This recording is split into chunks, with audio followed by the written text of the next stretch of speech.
What's up guys, NF Strike sent us what I believe is a replica of an elcan Specter DR scope. First I'm going to review it. Now NF Strike is a website that normally sells stuff to mod your Nerf gun with, although it seems that now they're selling some airsoft stuff too. Alright, let's check out this scope. In the packaging you get one CR2032 battery, an Allen wrench, some extra iron sights. I have a cleaning cloth to clean the lenses with. The scope comes in this really nice padded bag, so that's pretty cool. If I go ahead and open it here with the zipper. So here's the scope, and again, I'm pretty sure this is a replica of an elcan Specter DR scope. Most likely this would be used for airsoft. Another thing about this scope is it's pretty heavy. It may not really be that heavy compared to some real scopes, although it is heavy compared to a lot of airsoft scopes actually, so it is a pretty heavy scope. Now I'm going to be talking about the features of the scope. First of all, we got a kill flash on the front, which is pretty nice because a lot of scopes don't come with kill flashes. A lot of scopes have the ability to mount a kill flash on, but don't come with one, and this actually comes with a kill flash. Also, this isn't like stuck onto the scope. You can take this off if you don't want it by simply unscrewing it like that, and boom, now you don't have it. You want the kill flash? Just simply screw it back on. To mount it, you have these two levers on the bottom. You pull them out. And it's nice because this is like a quick mounting system. And then you mount it on your Picatinny rail. Close the levers.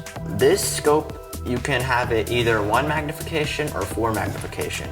You can't do anything in the middle. It's not like a zoomable scope. It's just you can either have it set as 1 or set as 4. So there's a lever here. You push it down and then pull it to the other side and then push it back up. So right now I have it set on 1 magnification, which is just nothing. It'll just have the reticle. But if I pull it down, put it over, and then it'll go here, and now it's at 4 magnification. So this scope has a reticle in it. It's a pretty nice reticle. And in the middle of the reticle, in the center, there's a dot, and that dot actually can light up. So it lights up using batteries, and you put the batteries in here. You unscrew this cap, and you insert the battery there. And the battery it uses is CR2032 batteries.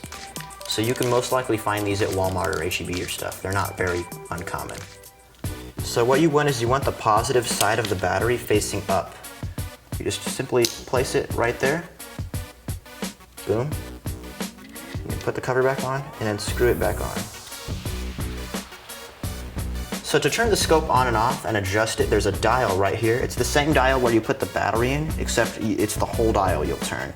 And on it, there'll be a line, and the line, wherever it is what it's on. So the line it's not perfect, although it's really close to the off, so it's off.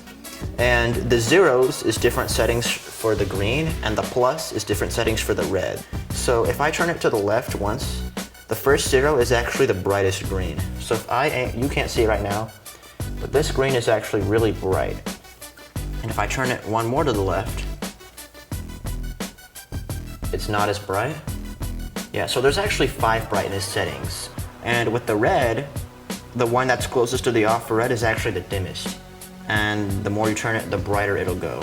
You may want to adjust if you want green or red and how bright it is for different conditions, inside, outside, whatever you like. So that's pretty cool. You got a lot of options right there.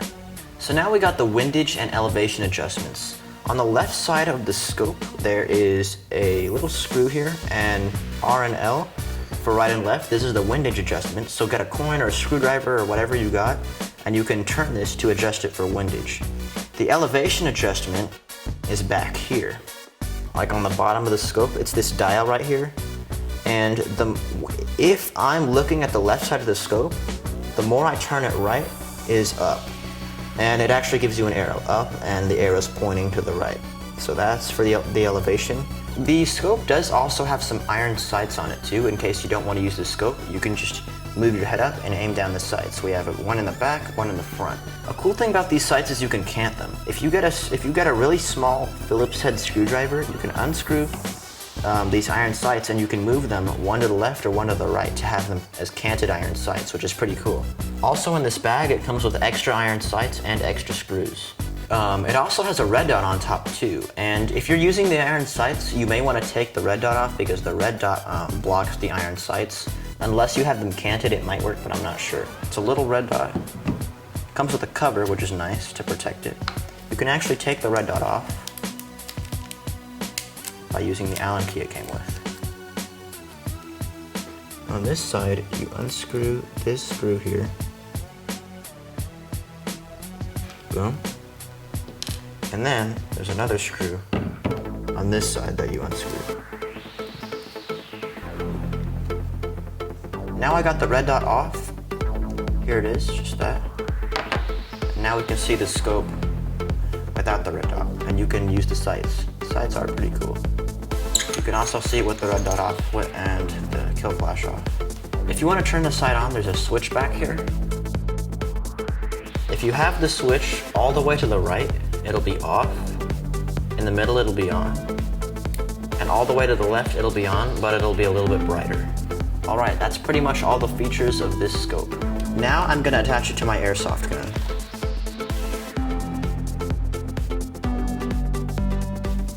Yeah, I mean, it makes the gun a little bit heavier.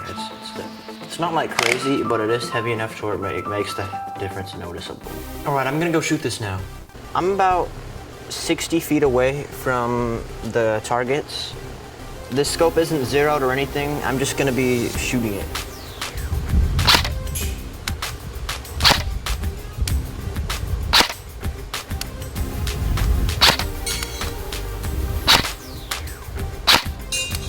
Okay, now I'm gonna be trying out the red dot.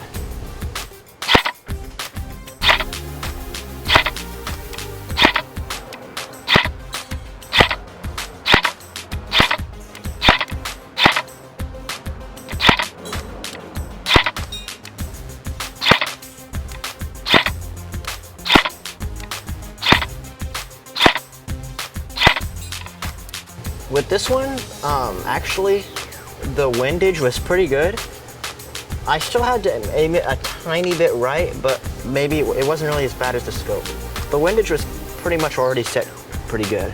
The thing that was bad was the elevation. This was shooting like really high, so I had to aim really low with this. Again, nothing really bad about it, it's just because I didn't zero it. I'm gonna go a little bit further, maybe like 80 feet. All right, so I'm about 80 feet away, a little bit farther, and I'm gonna try it now. There's a tree in the way, so I'm gonna have to kneel.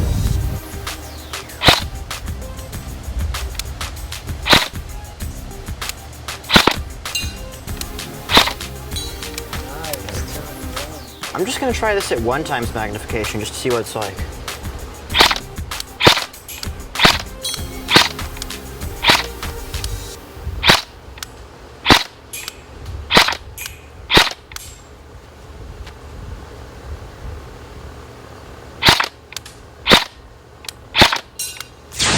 Okay guys, that's the end of the video. Don't forget to like, subscribe, and hit that notifications button. Be happy.